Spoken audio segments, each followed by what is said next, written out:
Good afternoon, and welcome to BBC Two.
Hello and welcome to Back to the 80s, the podcast that travels back through time in a rose-tinted DeLorean.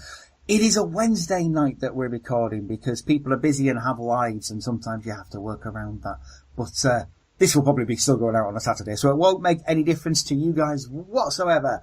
But this is a bit of a re-record of a podcast we did try and put out a little while ago, but technical issues stopped us putting it out. But this is a guy I promised that he would be on for about 3 years now. I think we met up previously at other conventions. We met up at Rollout Roll Call about 3 years ago. And he said, can I be on the podcast? And I said, of course you can. And 3 years later, kids' dreams do come true. Because we have Mr. Transformers YouTube Community himself, Mr. Dave Mence. Da, da, da, da, da. See what I mean? Not just me, it's everyone else. It's the other two as well. And everyone that's on the thing. So. But you've got the biggest mouth. If you don't mind me saying. Actually, do you know what? I'm settling into that because I did the panel with Andy. I do bits from time to time, and they always say it's Dave from the TFITT, and I'm like, well, I do it with the other two. But yes, I think volume in this case counts. You're the best looking one. Oh, you saucy bugger! I know. I'm a smooth operator, like they say. How are you, sir?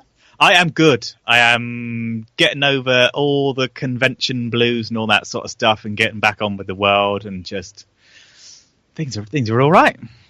No, I didn't attend TF Nation this year because we were in London doing stuff, watching Hamlet and all that kind of stuff, proper highbrow crap. So we were doing that. But I have noticed for the people that did go to TF Nation, and one, everyone seems to have had a good time. I'm sure you'll elaborate on that. But the blues seem to have hit people really hard this year.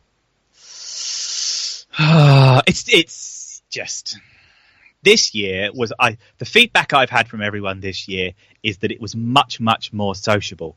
And I feel mildly sorry for TFN. And TFN, if you're listening, don't take this the wrong way.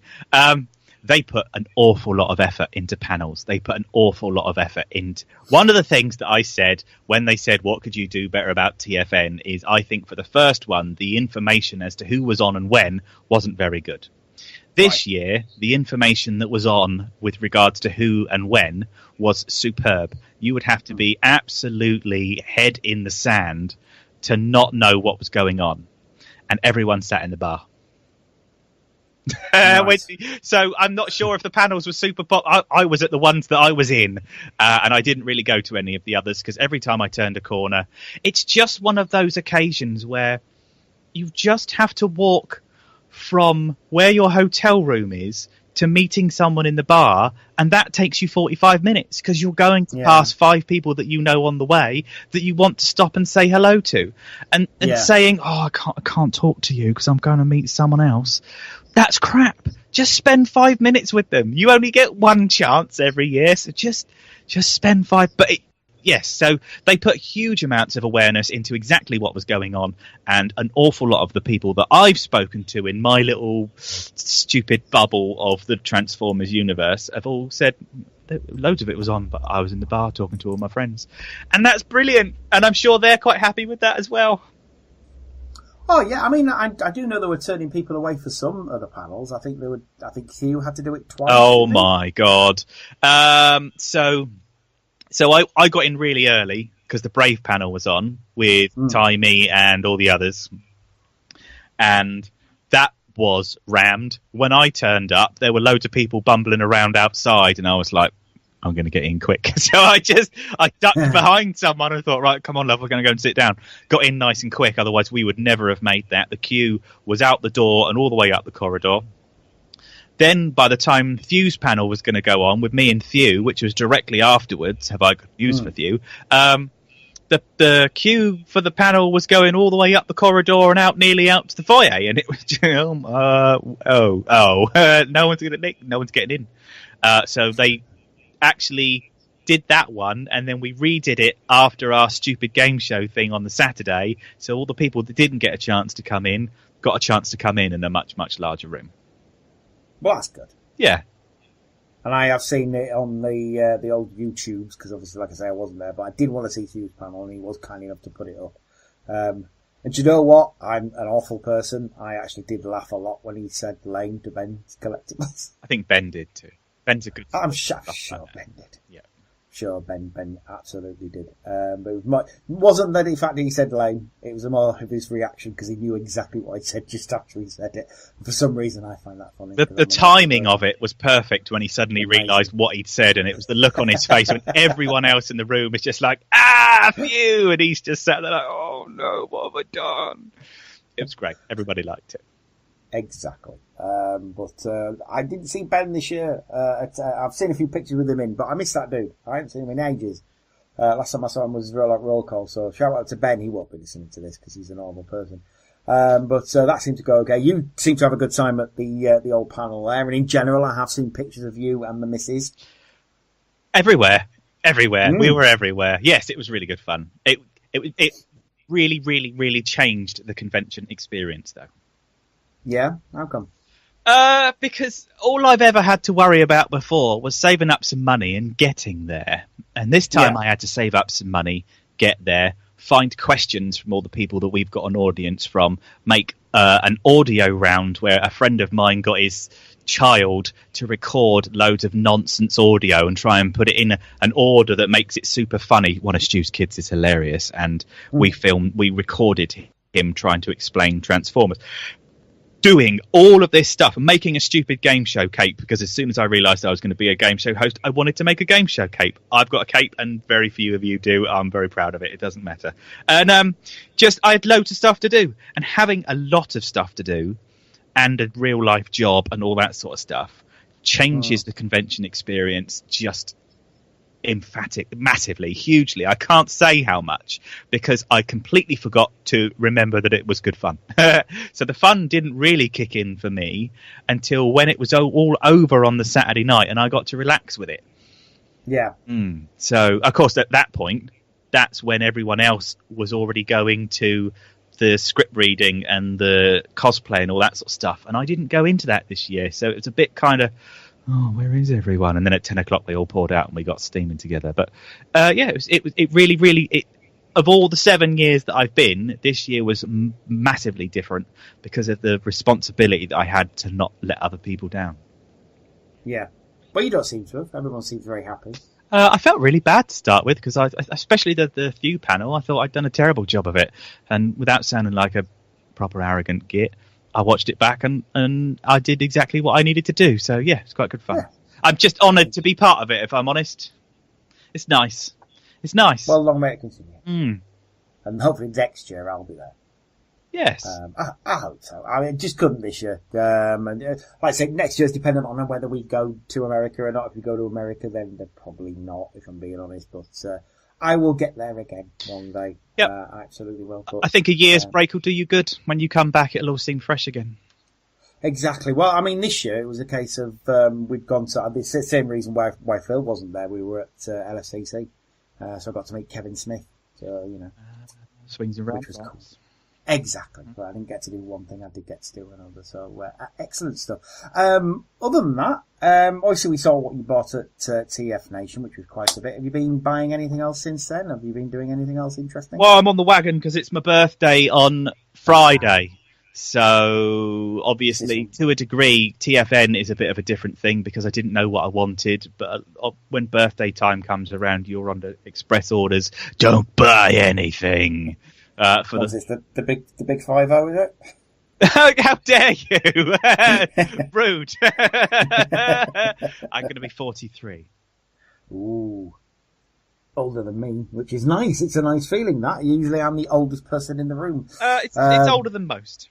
When we're talking about fandom, it's usually older than most. There aren't many. You could probably count the people that are older than me at something like TFN on one hand. Yes. But that's okay. I'm the wise old daddy now, aren't I? Exactly. Well, you're the Luke Skywalker. Amen. With my beard. Exactly. Well, I'm thinking of cosplaying that soon because I'm I'll lose a bit of chub, maybe, although not too much because he's quite chubby, I've seen. But I'm getting to the stage now where I was actually looking at pictures of myself from like 5-6 years ago, and it's like, I used to have dark hair. Now I've got sort of white hair. It's very interesting. But yeah, I'm starting to look very old these days, so, oh well, never mind. Embrace it. I'm getting to that stage where I am, mate. I would never just cement it. I don't see the point in that. It's just like sort of, yeah, I'm old. I'm getting on. I think, and I've been told by other people, we're never going to talk about it again, and if you bring it up, I'll deny it. I think I'm actually like a better looking, rounded human being old than when I was younger. But maybe that's because I'm comfortable in my skin, and that shows so. I'll be honest, mate. I'll be honest. I mean, obviously, I think I'm getting to the stage where I think I look better older than I did younger. After seeing pictures of you because you know how Facebook chucks pictures up and says, "Hey, Dave, this is Dave Mence from 6 years ago." I'm thinking, no, he looks too young. That doesn't look right. He looks better a bit grizzled. Yes, I do. Free beard. Age suits you. Yeah. Excellent stuff. Well, we shall be talking a bit about Transformers a little bit after the break, but we are going to have a quick break. And the break this year is from the 28th of August 1985. Couldn't find any for sort of the 23rd onwards. It had to be the 28th of August. And it's from the Anglia region. First off is an advert for Walker's Crisps before Lineker. So BL. It's actually when Ronnie Barker was selling them. Which I'm going to be honest, I don't remember. Which is weird for me. I usually remember this sort of weird arcane trivia, but not this time. That was a real shock to see Ronnie Barker selling them, but he did. And this must have been just before he retired as well. Which is one of the reasons they went with Lineker in the end, because Lineker's been doing it for about 30 years now. That's where his millions come from, I'm certain of it. Long may it continue. Oh, excellent. Yes, I couldn't agree more. And then we've got an advert for a Norwich, or a Bury St Edmunds, I think it is, Adult Education Centre. So give them a ring. The number's on the advert if you want to give it a ring. Then it's for a play called Seagulls over Sorrento from the Norwich Theatre Royal, which is they say it's a pre-London play, so I'm guessing at some point they went to London with it. It's got Jess Conrad and Jack Douglas in it for some reason. Or Melvin Hayes. If you don't know that, it's Skeleton off Super Ted. There's also in it 8.5 Optimum as well as Gloria. So, yeah. But I'm guessing it didn't like Broadway. Did Seagulls over Sorrento, sadly. But never mind. And then a really weird advert for Boots. And it's about them. We test our electrical equipment 1,000 times to make sure it won't blow up. That's a really weird advert. You wouldn't get an advert like that today saying, yeah, we test all our stuff, buy it. We broke it so you don't have to. Exactly. It's just a weird way to sell something. And also Boots and toasters. You don't really get that many electrical items in Boots, I don't think, anymore. Sadly. Very sadly. And then an advert for a toothpaste called Mented MP, which I'm not sure if you can get anymore. I don't think you can. But that whole shtick was about, instead of cleaning your teeth, it strengthens your gums for some reason. Reminds me of that Mitchell and Webb sketch where they're thinking, how can we sell to more toothpaste? We could put things on the back of toothbrushes and then say they need to clean their tongues. That wouldn't work, would it? That surely couldn't work. I've got one of those right now. I don't see the point. You can clean your tongue. Great. It just Doesn't saliva do that? Makes me feel a bit sick. Yeah, me too. It makes me gag. It's not very nice. And then a type of bitter drink called Charles Wells, which I've never heard of. I'm guessing that's like some region dependent, like Samuel Smith in Yorkshire. You always get Samuel Smith beers. And their particular lager that I used to get absolutely wasted on, called Eingebrow, which is like special brew but stronger. So when I was a student, there was a Sam Smith's pub in Manchester that I used to go to. I used to get absolutely fucked on Eingebrow. It's great stuff. Oh, it's so nice. One night, I've lost the night of my life. I don't actually remember what I did. So, and that was because I was on that all night. I do remember Germany played Georgia in the World Cup qualifiers, back in 97, 98? Must be 97. But I don't remember actually anything that happened after that. I feel much more comfortable that you said fuck first. Oh, yeah, you can say fuck. We've had Lion-O say fuck on this show. It's fine. Once Larry Kenny says fuck, you're okay. Yeah, those are your ads. We shall be back in about 3 minutes. They're not long ones this week. And then we'll be talking some Transformers. Bye-bye for now. The Transformers will return after these messages. So, you want to work for us? I only have the best here, you know. First-class people selling first-class products like Walker's Crisps. Oh, you like Walker's Crisps? Love them. They're the ones I always insist on. It's that just-cooked Walker's taste. Oh, my favourites are cheese and onion and prawn cocktail flavours. What an amazing coincidence. They're my favourites, too. Amazing. Well, I'm going to give you the job. You're my kind of person. Don't you insist on Walker's Crisps? Come to your local adult education centre. Find a new interest. Qualifications? Sport? New craft or skills? Courses start soon. Where can you find out more? Phone Bury St Edmunds 64977 for a free information pack for your area.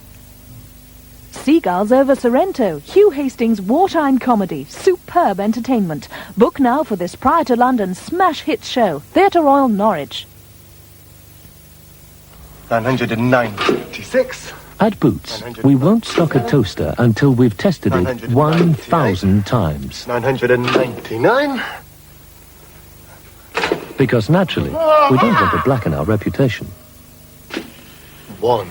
Boots, we test for the best.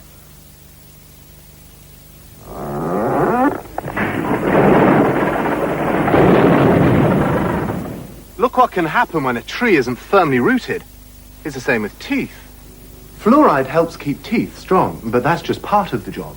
You need healthy gums, too. Mentadent P helps control plaque, and proper brushing helps keep your gums healthy. Mentadent P has fluoride. It also has a bactericide. Are you protecting your teeth and gums by brushing with Mentadent P? The trouble with this job, no one spills a drop.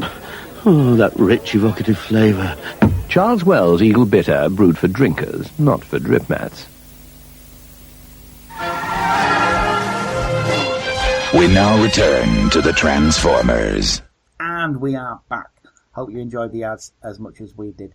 So, as promised, Transformers. So, like I say, we haven't had Dave on the show previously. So, I always like to ask people, where did it start? So, with you, Dave, where did your Transformers obsession start? At the beginning. From Whackaday. Blimey. Yeah. Well, I'm old. This is true. I am old. We are old. So, as much as I am mildly obsessed by Optimus Prime, my memories of seeing Devastator form for the first time back in the day, getting up early, watching a snippet of it every morning and recording it on VHS tape so I could actually put them all back to back and watch them in succession properly as they were supposed to have been. Back in the day I loved it. I just loved it. I actually got grounded once by upsetting my parents so much because they said we had to go out on a Saturday morning and I kicked off Blue Murder and I wasn't allowed to go out to play that night because I was so naughty over not being able to record Transformers. Oh, that's not good. I probably deserved it, but I just really liked it. It seemed really important at the time. Well, it was. It was hugely important at the time. We didn't get a lot of it over in the UK because obviously in America, we've said this before many times on the podcast, Saturday morning cartoons or Saturday weekday cartoons, they saw it every day. And, you know, like you said, we got a snippet, like 5 minutes every morning, 5 days a week. And if you were trying to record them all chronologically, so you could watch them all back to back and actually make sense of the story, and you miss one in the middle, it's a big deal. It could take you months to do that as well. Yeah. And they'd never repeat them. No. That was the other thing. They'd never get them repeated. Very sporadic. Did you ever get any of the sort of VHS or Marks and Spencer's video cassettes for Christmas or anything like that? What, of the series? Yeah. No. The weird thing about my love of Transformers in the first place is that I absolutely fell in love with them, but I was born in so I was 10 when they came out. And let's assume that we're going to go through to season 2 and 2 summers worth of cartoon shows and that sort of thing. And then it didn't take an awful long time before I discovered Ladies. And just sort of put it down again after that. So all the box sets and things like that sort of passed me by. I had many, many toys, though. Yes. Oh, which were your favourites when you were growing up? Optimus, because Optimus. Yeah. My brother had a Starscream. I had a Soundwave. An odd thing is I remember absolutely adoring Soundwave and never really. I only own like 2 out of all the robots that I've got. But back in the day, I thought he was amazing. I just liked all of them. I just wanted to play with them. They were so tactile and nice, and I like them because they're very tactile and because it's not a one-time offer. If you've got a Brum Brum car, you can get your brum, push it along the floor, it bangs into the skirting board, and that is it. There isn't much imagination to go with that. But with Transformers, they actually come to life. You take them as a car and you turn it into a robot, and the robot has a face and eyes and arms and legs and is a person, and you can put your imagination into that person and play with them, especially if you've got a sibling that's into them as well. It's a wonderful thing. So, like them. Yeah, I get that. Do you ever read the comics back in the 80s? Nope. No, yes. Ever been interested? The trouble is I'm a bit dyslexic, and reading for me is an interesting thing because everything I read, I can read, okay? Mm-hmm. I can read fine, but I can't read emotion. It doesn't make any sense to me. So when you're watching when you're reading the comics and stuff like that, it didn't do it. I like the artwork because I still draw now. I used to draw all the time. I've got so many pictures of me drawing stuff when I was that sort of age group. So Transformers are great because they're all made of squares, aren't they? So you can sit and draw them quite articulately like they should look. And it's not too hard when you're a kiddie. But no, I remember going up to the corner shop because the lady at the corner shop saved it for me all the time back in the day. I don't think I missed out on many of them. I had a massive pile. But it never really turned into the thing that I liked. It was always the plastic, not the paper. Yeah. And it's still pretty much the same, would you say? Identical. Yeah. I mean, obviously you said that eventually you discovered Ladies not too long. How long a gap was it before that sort of ended and you sort of got back into the robots again? I bought... Do you want to hear the story? Absolutely. I bought a Millennium Falcon. I was buying Star Wars toys for my brother, I think it was. But then because, just because you get out of Transformers doesn't mean to say you're not that stereotype. Oh, no. So it's that wonderful time of life when it's your friend's child's birthday and it's like, yes, I get to go to Toys R Us and wander around and see all the lovely stuff. So I bought a Millennium Falcon. And it was one of the first ones that came with lights and sound and stuff like that. It was a big deal. And then while I was wandering around, I saw MP01. And it caught my eye and I was like, that's a bit special. I quite like that. And then while I was in that sort of aisle, they just bought out reissues. And I remember being in Toys R Us and having reissue Jazz and reissue Starscream. So that I don't know exactly when it is, but that will date it for you when we're back to. Would have been about 2003-ish. Yeah, I think it's 2002 for Starscream and 2003. Yeah. Anyway, so early 2000s. And I'm in a job where, you know, I'm trying to do grown-up things, but given that I work in a job where I sold skateboards and roller skates for a living, you could get away with doing kiddie stuff and no one really worried. So I went off and spent money that I didn't really have on an MPO1 and sat him on my desk at work, where he just stayed for a while, and then one's never enough. No. So as my desk at work has found out. Yeah, I got one little sniff of that beautiful. Oh, you just open the box and you get that plastic smell. It's for me. It was when they, like you say, they released like Jazz and Starscream, and you got to open it up, and it was like it was when you were a kid. And then you have to apply stickers, and that's it for me. I'm down the rabbit hole because I love applying stickers. Well, I think the thing that got me absolutely really dragged in is I bought a few bits between Optimus and all the other stuff.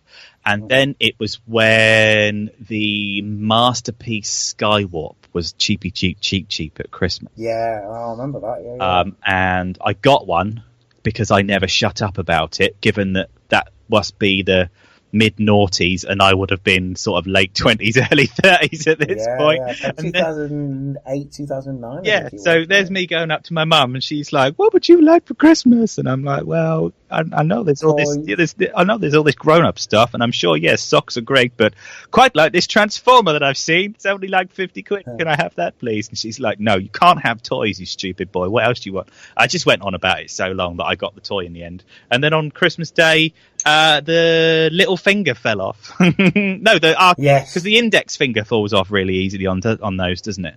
It does, and spent 2 hours on Christmas Day in amongst all of the wrapping paper and Christmas lights and grandparents and pets and all that sort of stuff, crawling around on the floor going, "I'm going to find this finger if it kills me." So, after that I was just initiated well and truly. And it was around that time that sort of YouTube became a thing as well, isn't it?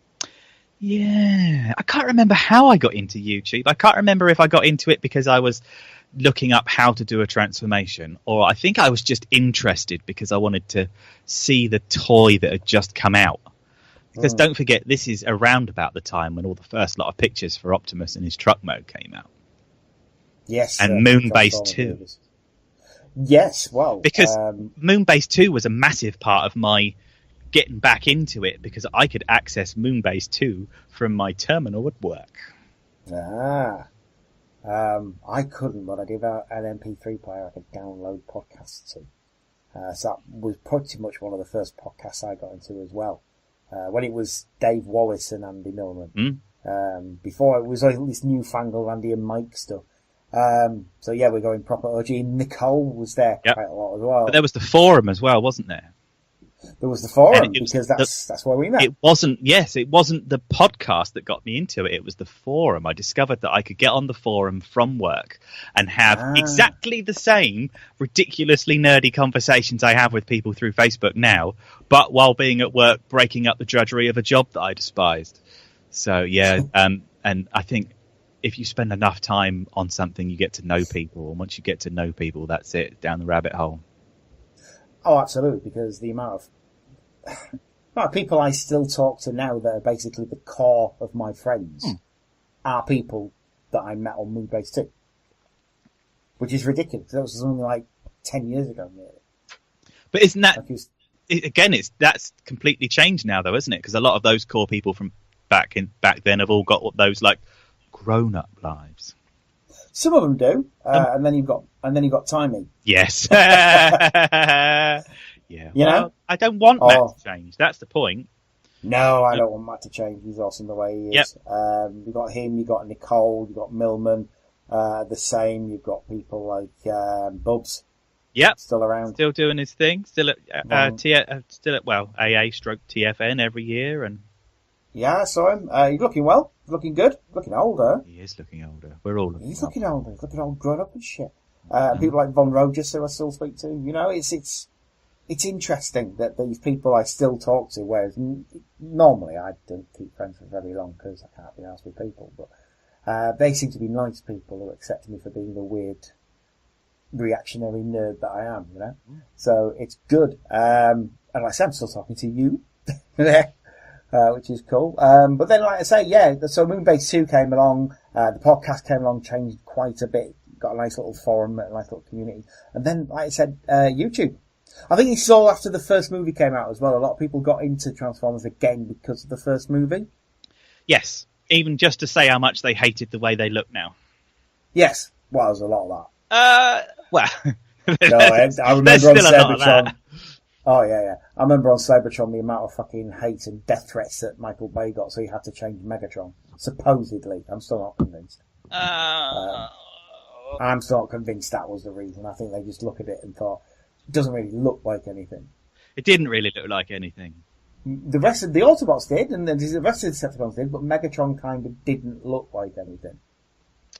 I'll always praise that day that I saw that. It was that day that I saw Optimus Prime with those flames and saw Megatron, and sat the day that I sat there with my brother and one of his nerdy friends in 2007 watching Optimus Prime transform in front of Sam and Michaela in the big screen on the opening day, because I was like, come on, let's bunk off for the afternoon and go watch Transformers. Because why not?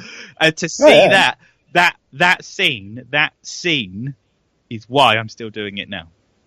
It is a brilliant scene, the whole sequence.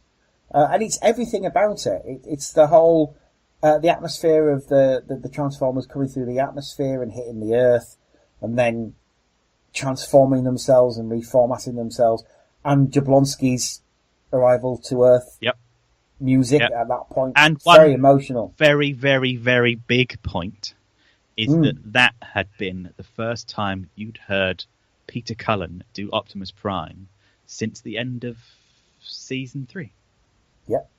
Absolutely. And now everyone's complaining because it's horrific saturation of it. And I would agree at some point, can we not feature Optimus Prime in the next piece of animation, please? Because I'm sick to the back teeth of it, because the stories go round and round.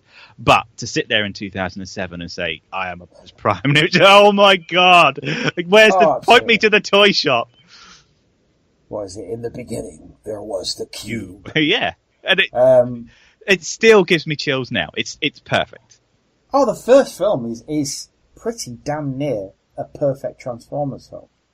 It has its problems, but every film has its problems. Not even Star Wars. This is me saying it. Not even Star Wars is perfect. There are problems at some point, but it's how you deal with those problems and how you reconcile. As far as a Transformers movie can be, that first film is pretty damn near perfect.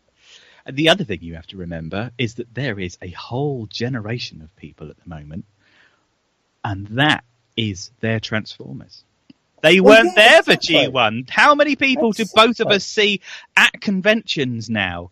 So many people at conventions that are like late teens, early 20s, having a whale of a time. Optimus Prime from the movies, Murder Optimus Prime, is their Optimus Prime. I do feel a bit bad about that, and sometimes have to tell them. Yeah. You do realise your Optimus Prime's a bit of a psychopath, right? He is very different. I could probably talk about that for ages, but he is very different. He is. He's. I mean, I was, even as a kid, mate, I was never that much of a Prime fan. I prefer Rodimus. Always have done. Always will do. I find him a bit more of an interesting character. Because it's all right. It's all very well being the perfect guy, the perfect leader, which Prime obviously was and was designed to be from the start. Then you've got to be the guy that has to fill those shoes. And I just found that really interesting. And for a cartoon in the 80s to kind of address that, and you get it in quite a lot of the episode, that's a very brave thing to do, to have a leader of the good guys who has a bit of self-doubt. And that's why a lot of people reacted badly to it back then, and even in the early days of the internet, saying Rodimus is just a pussy, not very confident. It's like, yeah, well, if you actually look to the drama beyond that, there's damn good reasons for that.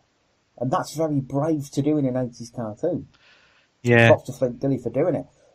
It was before its time. If it had been now, it would have been much better. You know, it could have been done, and it would be hailed as one of the greatest cartoons in the world. But, yeah, Murder Prime I have problems with. I don't mind it so much in the first movie. I've actually gone back and watched it a couple of weeks ago. And I can understand why Murder Prime is the way he is in the first one, especially with Bone Crusher when they're on the motorway. he has to kill him, because if you don't kill him, lots of other innocent people are going to die.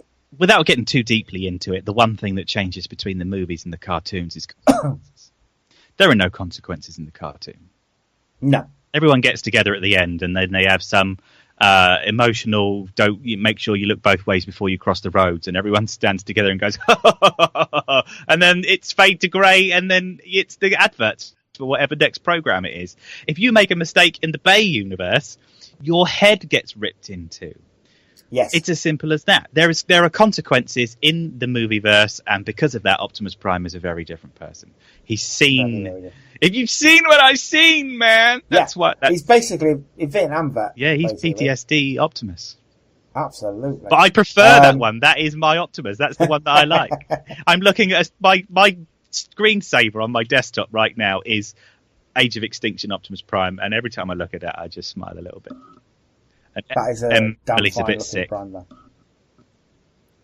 That is a damn fine Optimus Prime, to be fair. The other thing, I think the thing about the movies that I famously aren't the biggest lover of the movie, mainly because I can see what they could have been, had a bit more care and attention being paid to them. Like things like continuity would have been nice. A bit of continuity through the films. Plot would have been nice. Revenge of the Fallen not happening would have been nice. Because I don't mind Dark of the Moon. I think Dark of the Moon is quite a good film. I don't mind Age of Extinction so much.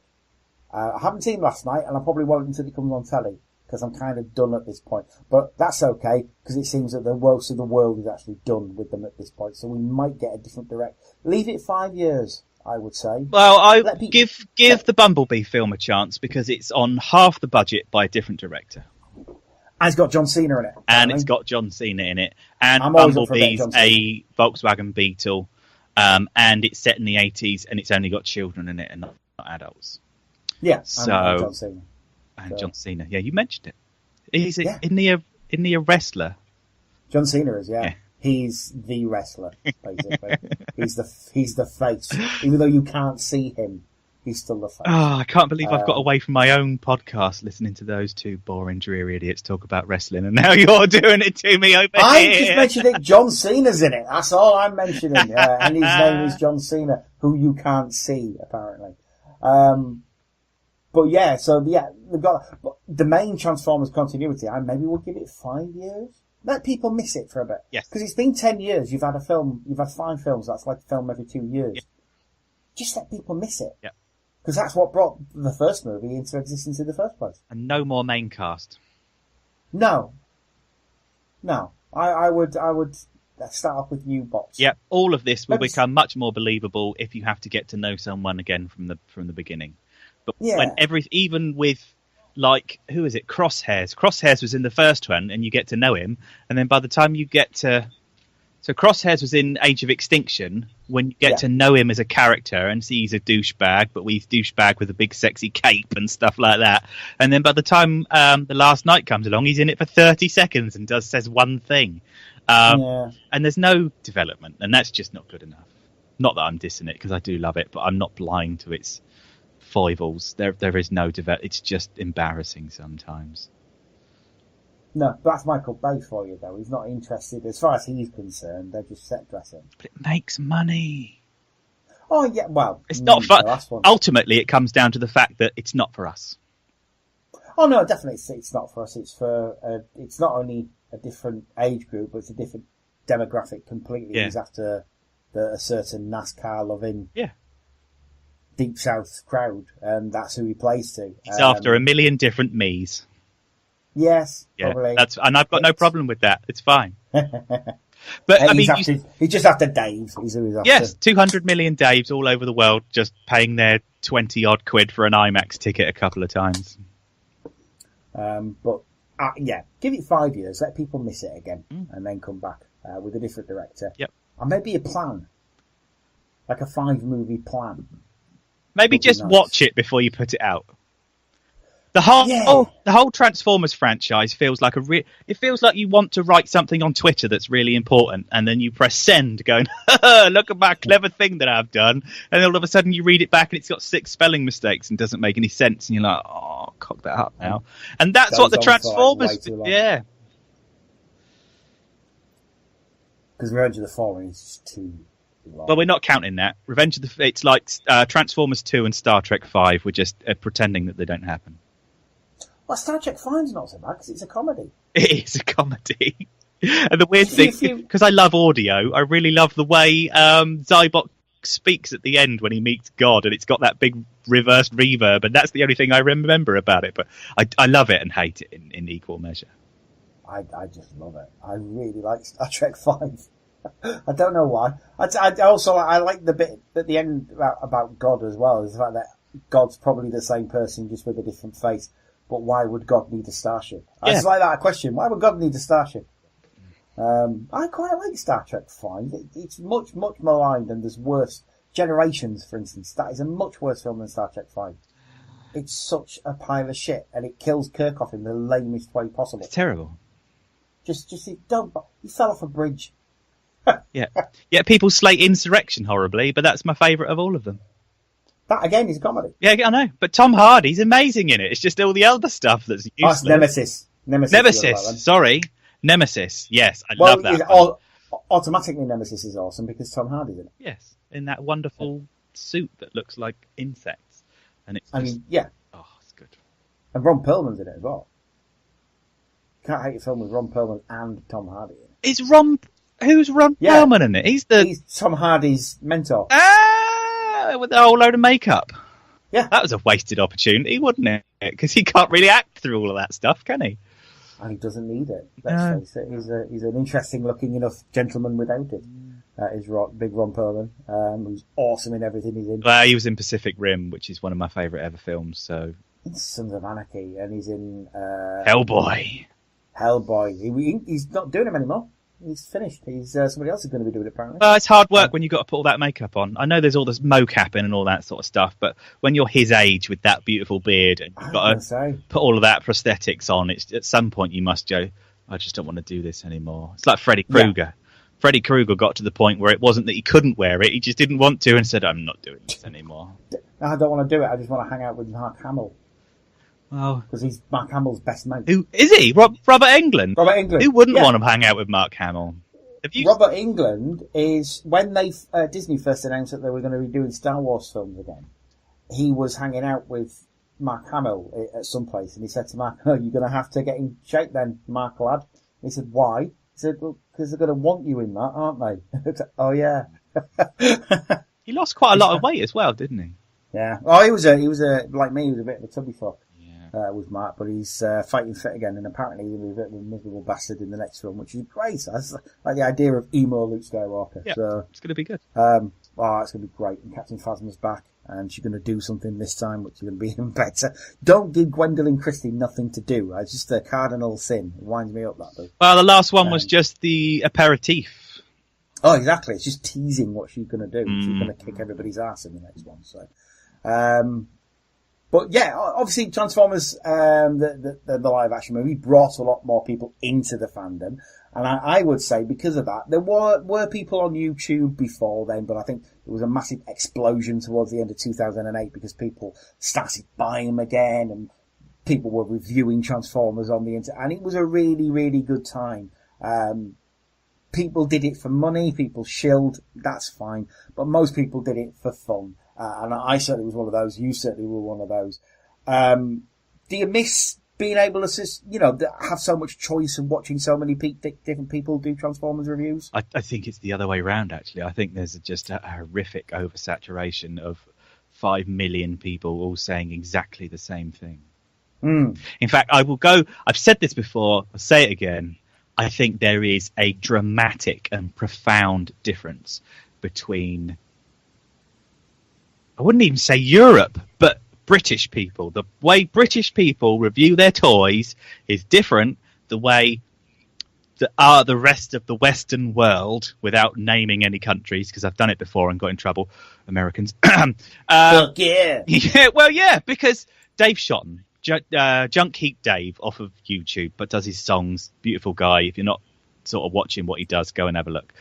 He does a brilliant impression where he sits there from time to time. He sends it to me on WhatsApp going, yeah, and today we got this toy and it's got shoulder joints and knee joints and it's blue and it's red and it's got eyes and it rolls. And it's just like, oh God, you are every reviewer that I'm watching at the moment. It drives me crazy. I want a new, I'm going to say it, I feel really bad because he runs away from me every time I see him at TFN. We need a new I Love Mess. We need a new I Love Mess. We certainly need a new somebody, and I think Horso. And there are times when I think, should I? And I always think I shouldn't because I don't want to piss all over his memory, but I kind of wanna. I miss it because. If you've never seen Van Horso, and let's face it, most of you won't, number one, I pity you. And number two, it's such a shame. I mean, I have looked, because sometimes you do find sites that sort of archive old stuff just automatically, like Russian sites and stuff, and there are no surviving Van Horso videos. Yes, there are. Oh yes, I remember you telling me. Yeah, I've got a few. I've got like a good half an hour's worth to watch, which I hadn't seen in years because they've all got a bit samey now. But because he actually messaged me, which is one of the greatest days of my life. But my little Facebook, no, it was MSN Messenger. Just to date what was going on, it popped up, Van Horso. And I was like, is that really you? And he said, yes, I'm talking about you tonight. You're going to want to watch the video later. So I used, downloaded it somehow. And it was when he was talking about G1 skids, because he got a reissue G1 skids, and it's got Captain Vagina Juice saying my name. And I was just, this is the best thing that's ever happened. Yeah. For those who've never seen a Van Horso video, he is best described as absurdist. You can't really describe it, but I will try. Think of Victor Lewis Smith mixed with Kridoff, mixed with, I don't know, bit of Dali in there as well. He would go off on tangents. He would not review the toy. He would review a poop in a toilet bowl. Yep. He would have characters called, as you say, Captain Vagina Juice. Yep. He was himself the horse with hands. And it was just glorious. It was stupid. It was silly. It wound people up like you wouldn't believe, which is always good. But it was never nasty. It was never horrible. It was never mocking of people. Not others, ever. No, never. It was himself. Very, very self-deprecating. Absolutely. Yeah, I do miss it. I've still got... when his wife went out and he made cupcakes, and it's a 3-part, because you could only upload 10 minutes to YouTube. Yes. And so it was a 3-part episode, and it was wonderful. Oh, it was glorious. And like I say, he was a really nice bloke by all accounts. But I never really got to talk to him. I saw him once at Auto Assembly. I met him once very briefly. And he seemed like a really nice guy. And then because people were nasty and horrible and what they would call trolling now, he went away and thus far hasn't been back. No. And it's a shame. He got into Star Wars. I don't blame him. Yeah, he put Transformers down after that and just got into Star Wars. I suppose if you've had a bad experience and people have really hurt your feelings, which they did, then, you maybe would put it down. Yeah. Because, like I say, the only person I can think of that's anywhere near comparable to him that I've seen is a guy called Paul Poo. Who I love. Yeah. And he's the closest thing. He's similar but different. And he's great. He just reviews bloody 50p cars that he's got down the charity shop. He's great. Yeah. But that's the thing with YouTube, isn't it? You don't have to have a really expensive new third-party toy that no one's going to have for 6 months. I'm not interested in that. Yeah, I'm sorry. It's still personality-led entertainment. Well, yeah, which is why Ashens is still doing the same thing he's been doing for 10 years now, for more than that, 11 years now. Ashens' his first video, and he's still doing the same thing because his personality is good enough. He doesn't need to diversify as such. That's kind of what I want to do. I mean, I don't get many views on my YouTube channel. I used to a long time ago, but I had, through various reasons, I've had to move channels and mess about, and I don't get the views I got, and I never will.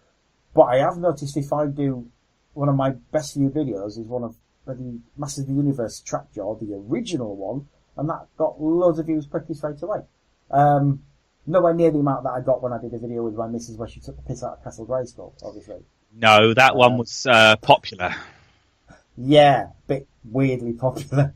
But I think the main thing that we're both trying to say, but neither of us has actually said it, is unless you are enjoying doing it, you are not doing it for the right reason. I see so many, because I do the Facebook page. Okay, start from the beginning.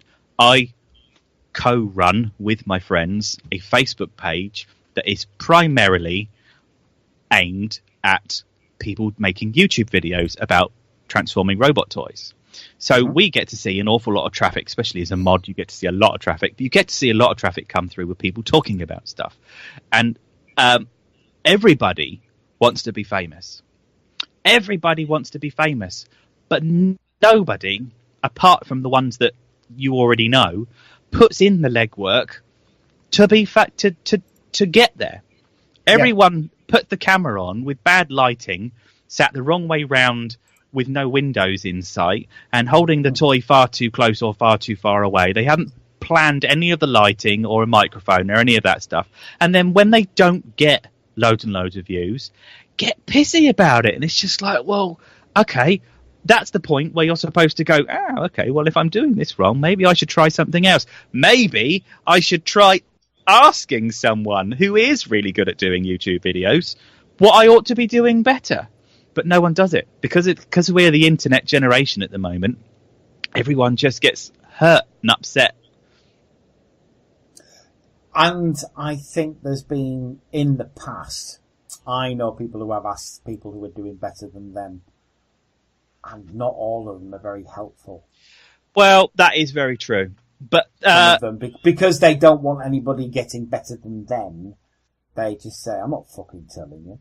Yeah. And I've seen it happen. I've seen some very, very big names in the game get really pissy about it. None of the ones that I am sort of friendly with, a lot of them are like, if you ask Vangelis, for instance, he will bend over backwards to help you. Yes. Because he's that kind of guy. If you ask Andy Millman, whose videos always look nice, beautiful, gorgeous, he will always bend over backwards to help you. There are certain people who are not as helpful. No. And you will find that they're the ones who usually like to have the first toy first. Yes. And they don't do it because I'm not interested in them because they don't enjoy it. I would rather watch a Paul Poo marathon of banged up shit ass toys that he's got down the charity shop than I would the latest toy, because it's not interesting. Paul is a very interesting guy. Van Horso is immensely interesting. When you do your videos, especially when you do them with your missus, they're great, because you two bounce off each other brilliantly anyway. And I've always been rather renowned for being a child as soon as I've got plastic in my hand, so I'm not afraid to laugh and giggle and just show that side of me that's still a 14-year-old at Christmas kind of thing. Well, I remember when you used to make videos up in your mum and dad's loft when you were living back at home for a bit. When you used to get the latest Optimus Prime toy, and you were so giddy. Yeah, I'm still like that. 14-year-old. I kind of wish I was still like that. Sort of, life's getting in the way a little bit with buying a house and all that sort of stuff at the moment. But I really feel the need, because I'm a terrible show-off, and I really want to just show other people how much I enjoy it. And I think the community's changed quite a lot with regards to YouTube as well. There's a guy, I don't know if you'll ever listen to this, there's a guy called Zort Rider who went to TFN this year. His name's Rich. He doesn't really use Facebook or anything like that, but he's really enjoying making his videos. He's only got like 150 subscribers. And he is so original at the moment, because between him and a friend of ours that makes like proper rock music, they take the piss out of all the other people in the community. And apart from one person who got the hump about it a little bit, everyone else is really flattered to be in one of those videos where he's blatantly taking the piss out of one particular person. And so far, everyone just wants to be part of it. No one's sitting there going, shouldn't we do it? Yeah, because it's original, and originality is so hard to find at the moment. So it's coming. It's a resurgence is on its way. It's just going to, it's not for all the people that really want it to be like it was in 2009. That's not going to happen. It's going to be a very different animal. But this year, I had this conversation with Adam White the other day after TFN. But this year, I'd really like to start pushing the common man with regards to YouTube. I think we should definitely do that again. We should sort of come together more as a community and sort of help each other out and say, hey, there's this guy I've been watching. Because we used to do that all the time. Yeah. There's this guy I've been watching. He hasn't got a lot of views, but hey, look, I really enjoy him. You should watch this guy. Yes. And take the guilt out of doing it, and take the judgment if you don't like someone. If you don't like someone, don't sit there going, you're crap, get off my page, but just don't subscribe to them and just keep going the way you are, because there will be people that like you. So, although I will say, special mention, somebody who's always done that, somebody who's always tried to help out the little man. We've mentioned him before, Tiny, Matt Clark. Yes. Always trying to help other people out. Yep. He's still doing that now. Still does it now. Oh, absolutely. He doesn't make many videos, but he will still make videos occasionally, and he will say, this is going on in my life, but you should watch this guy. And everybody should watch to you. Because it's been a joy to watch that guy. Yes. Get to where he is. It's been a joy. I used to watch him 10 years ago. Back when he had the shittest webcam. Yep. The worst. But again, didn't matter.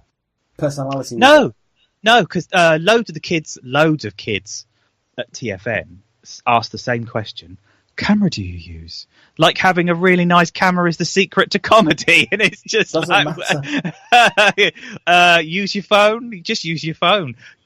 Rather than spend 500 quid on some super camera, why don't you go and spend £50 on a microphone that you can plug into your iPhone so you get good audio? Because good audio is just massive difference when you make it. If you want to make YouTube videos that people are going to like, invest in a microphone. That's my one piece of advice, is just get a nicer microphone. You can have a shit picture, but if the sound is nice, they'll stick around and watch.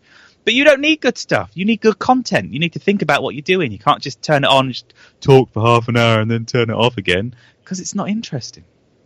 Well, one of the things that always gets me is that one of my biggest supporters, and he keeps supporting me even to this day, is Harry Partridge, the animator. Right. You know, he did the Saturday Watchmen, that kind of, he does all that, and Justin Bieber show and all that kind of. He is, when I didn't make videos for a long time, he used to message me, and Jeremy, actually, Wheelbreaker 41, he used to message us and say, why aren't you doing videos anymore? I used to really enjoy watching your videos while I'm animating. It's like, what, really? Taking the piss?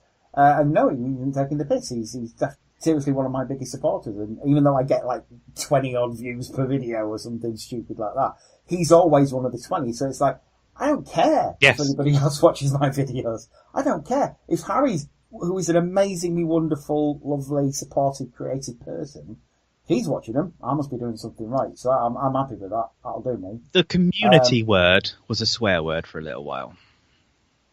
Because people don't like it. People sit there, and when you say, the Transformers community, it's not a community. If you look up what community means in a dictionary, and it's like, well, that's what community meant 15 years ago before the internet was what it was. 50 years ago. Yeah, well... 50, 60 years ago. It's evolved. Community of people. Yeah, but it's not only that, but I always think of the community as just a band of mates who support each other and help each other out. And as long as you're all, watch. I don't make videos so that everybody on the internet is going to watch them, because they're not. It's a very niche thing I do, which is my toy. Look at my toy. I'm not even reviewing it so that people will buy it. Fuck's sake. I did Pretend the Bomber from 1988 the other day.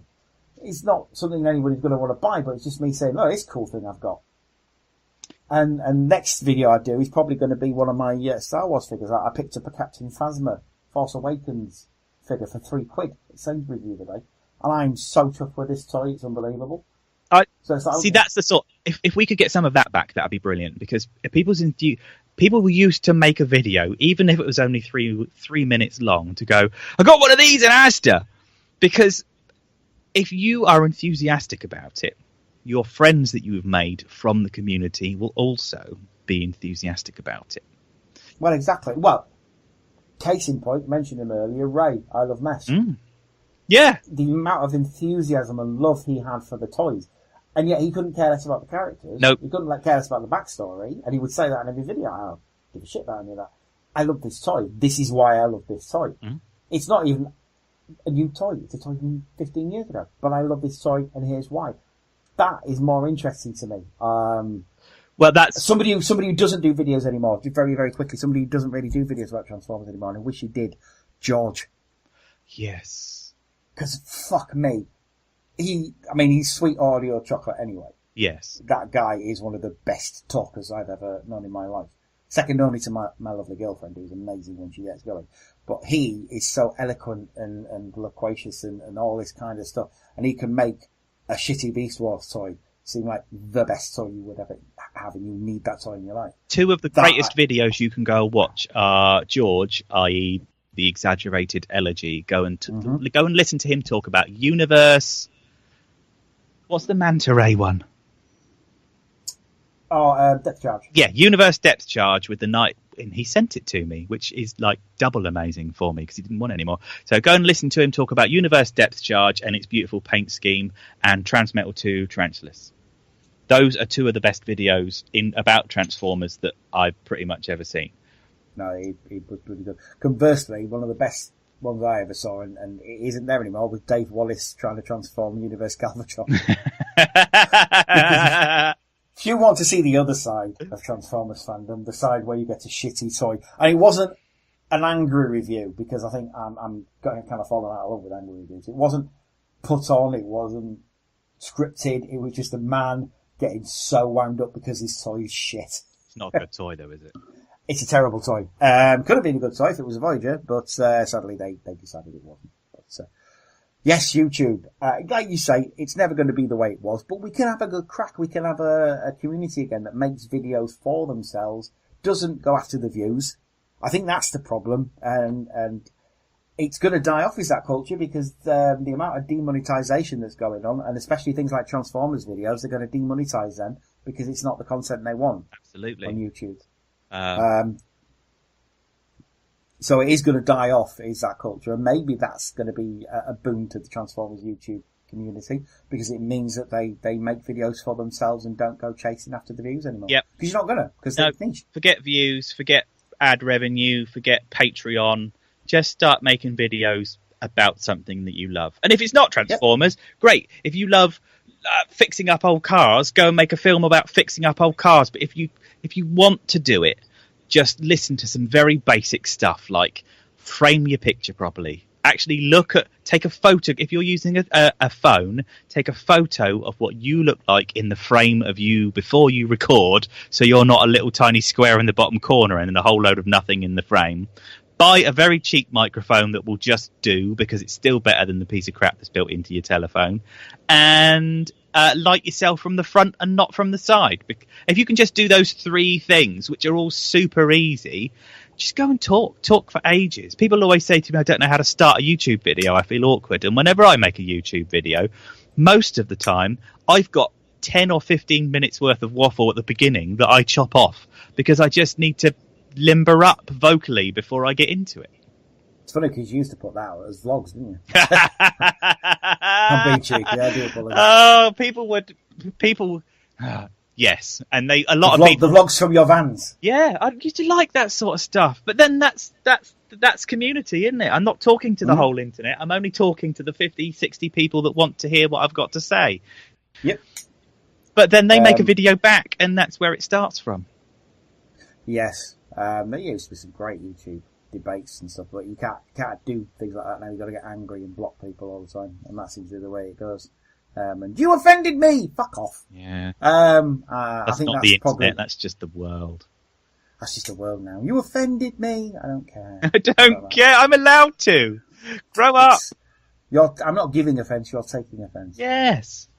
So, those firefighters ate them pigs. Do you see that? No, I didn't. Oh, it's amazing. In February, there was a news story about some firefighters fighting a fire on a farm, and they rescued some pigs who were clearly livestock. The farmer now has slaughtered those pigs, because that's what they're there for, and sent the sausages to the firefighters, who barbecued them and ate them and said they were very nice. Yes, thank you very much. Well, some people on the internet have lost their mind, because, it's disgusting that those... what they think are pets, for some reason. They weren't pets, they were livestock. They saved them not because they wanted to save the little piggies, because that was thousands of pounds worth of stock for a farmer. Yep. And now they've eaten them, because guess what? That's where meat comes from. Doesn't come from clouds. So So yeah, I don't know. But that is indicative of the type of story that sadly pervades the internet these days. But we need to get away from that. We all need to have a bit of a thicker skin, I think, and just have a bit of a laugh. And there's no way Van Horso could exist now. No, he couldn't. He couldn't do a fraction of... Well, I don't know if his videos would be allowed up anymore. No, there's just Captain Vagina Juice probably now. Yeah, but... Reviewing the poop in the toilet, still my favourite. I know. Silly man. Come back, Van Horso. Do it with Star Wars figures. I'd be more than happy for that. Brilliant stuff. Well, it's been a pleasure to have you on, Dave. It really has. I've wanted to come on for 3... I asked you 3 years ago. It's taken this long to get here. Well, we'll get you back on again very, very soon to talk more Transformers, because we're not going to leave it 3 years. I don't know what's going on outside my window, but somebody's having a whale of a time with their car horn. Nice. Well, we've got... it's like a big Morrison's and a big industrial estate, so massive car parks, and we sometimes do get Fast and the Furious going through it, or people who think they're in the Fast and the Furious anyway. And that seems to be what's going on there now, but hey-ho. Like I say, it's been an absolute pleasure having you on, Dave. If one was to want to find you on the old big wide world of the interwebs, where's the best place to go and do that? You can either find me talk about robots all day on, if you just go to Facebook and type in the Transformers YouTube Community, you'll come up with all of the people who frequent that. It's a very nice little place to come and hang out. We haven't got the most numbers, but we've got a good little community going on. Yes, in the main. Mainly. And we don't get upset if you don't talk about robots. If you want to talk about something else, that's fine. If you buy a new Centurion that you found at the car boot sale, by all means put a picture up, because we're just nerds who happen to like robots. There's so much more to life. But yeah, that, or come to YouTube, type in SMSNO1, SMSNO1, and don't go and look at my old videos because I'm ashamed of them. You should totally do that. It's funny, I was just when you said something now, it reminded me. There's a mate of mine, Andy, who I did the last podcast with, or the one before last, anyway. He on his podcast with Aaron, his mate, the Smallest Pod. Go listen to it, everybody. He was mentioning you. It was weird. Because he was talking to his mate about Transformers, and Aaron's not really into them. But so he said, well, if I wanted to get into Transformers, who were good people? And Andy first said, there's Thew. Have a look at Thew. And I'm thinking, hey, I know him. And then he said, there's also Dave SMSNO. And I'm thinking, I know that guy. And he said, him and his Mrs. Emily, I know that girl. And it was really one of those weird things. It's like, my mate really likes another of my mates, and they don't know each other, and it's very odd. But it's nice. It's a very incestuous little community. That's what we're going to cultivate over the next 12 months. I think so. It isn't the weirdest. The weirdest one was, there's a girl in Australia who I have known for like fucking years.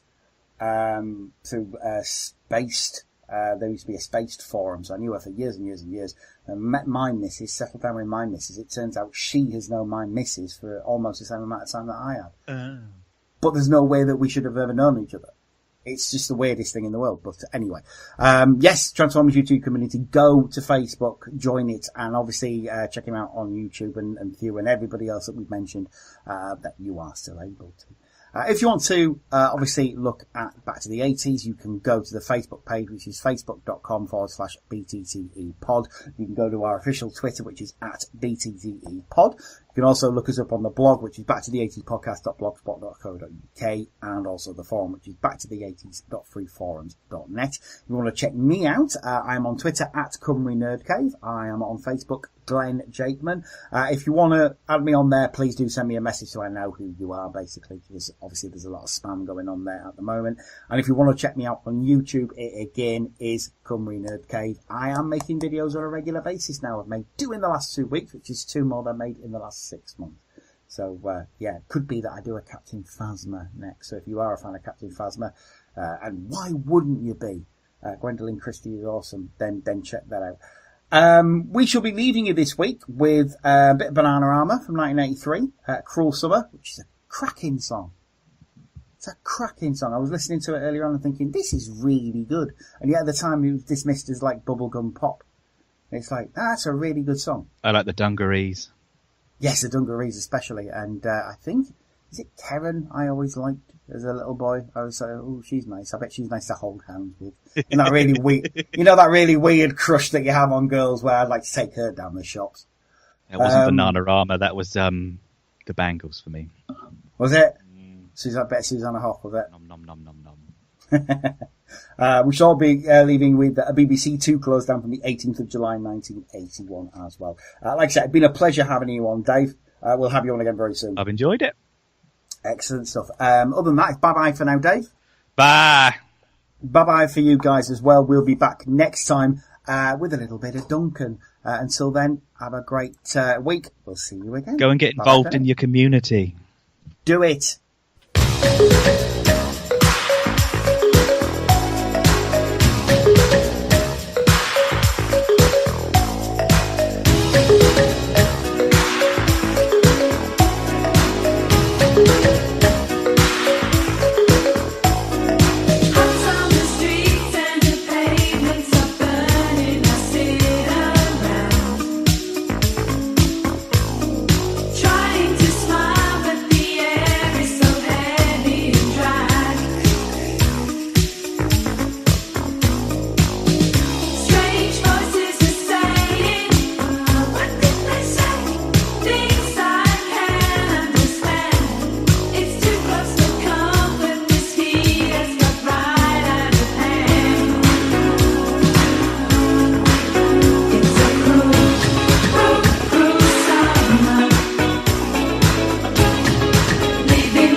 Well, I'd keep on all the lights if I were you. And if you can stand it, I'll tell you about next week's horror double bill, which starts at 9:20 with another of Val Lewton's macabre pieces, Isle of the Dead, which Boris Karloff stars as a tough Greek general trapped with some others on an island where there exists a Varilaka, a vampirish being that drains all joy from the living and possesses the newly dead. And then the terror continues at 11:40 with The Crazies, the story of an American small town and an evil insurrection that is beyond words. Well, that's next week. And just to get us all back on an even keel, if that's possible, let me tell you about the great Sunday of sport we have ahead for you on BBC Television and Radio. Sunday Grandstand, of course, featuring the Open, starts on 2 at 1:55, and you'll find all the details, of course, in Radio Times. And Radio 2's sports special starts at 2, featuring Open golf, cricket, cycling and rowing. Well, now the time is getting on for 1:34, and I wish you a peaceful night. Good night to you from all of us here on BBC Two, and from me, Clive Rustin. Good night.